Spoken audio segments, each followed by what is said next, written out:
Good evening. Welcome to the monastery again. Working a little late this evening getting book orders ready to ship tomorrow, and it's close to 11 o'clock. I wanted to say a few words in response to some notes and messages that I got about previous broadcast, and I'd like to say then something a little bit more about fear, and how fear is the death of compassion, and how the teaching and preaching of fear is really counterproductive, and especially in 20th, 21st century. In times past, it seems that fear might have motivated a few people, but now it tends to motivate people out of the church and away from Christ. And in the first place, it is impossible to preach fear without also preaching hatred. Regardless of what excuses one wants to make or what sort of sophisms one comes up with it. And I'm perfectly aware of all the verses of Scripture that tell us to have the fear of God as the beginning of wisdom, and to fear the Lord, and these things. And I think we have to weigh those verses with some kind of proper meaning. For a long time, not only in the Calvinist West, but even amongst some Orthodox priests, God was made to appear a heavenly terrorist.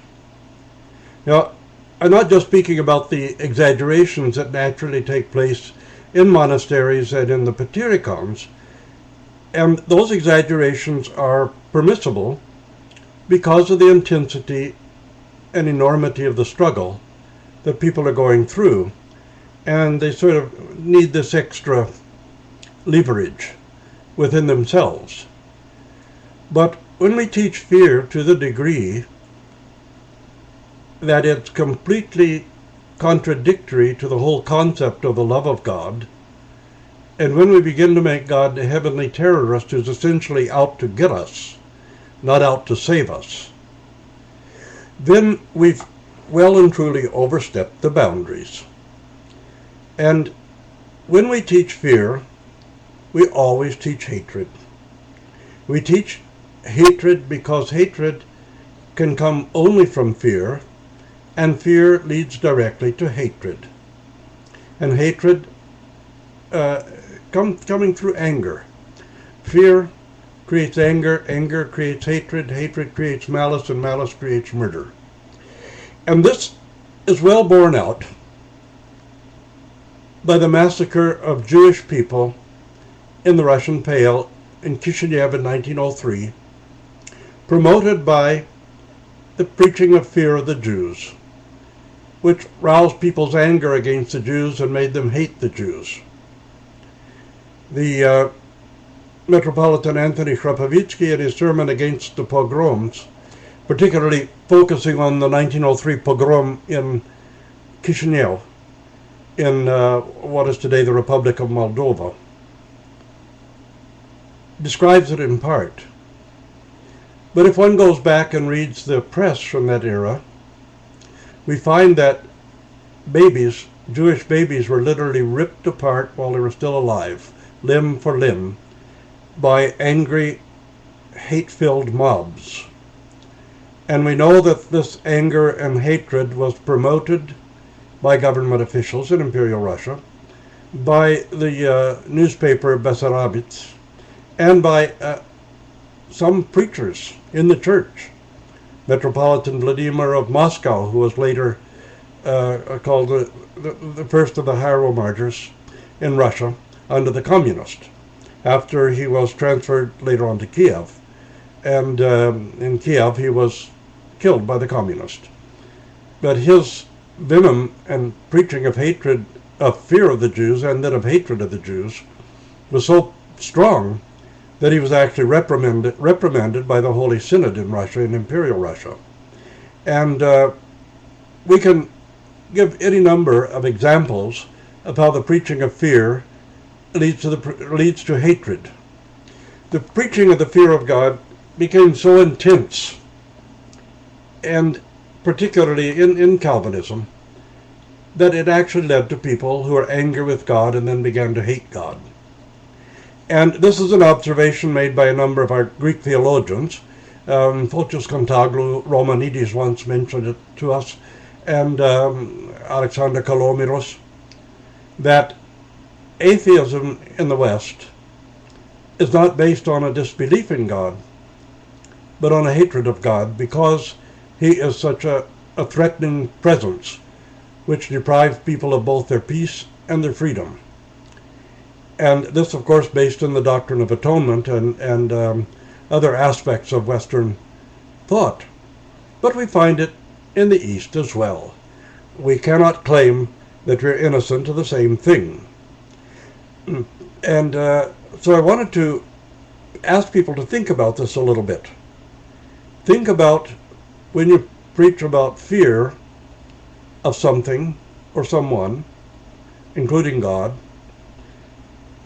that you are going to automatically build up a kind of anger inside of people toward what they have to be constantly afraid of, and that then a kind of hatred is going to develop within them.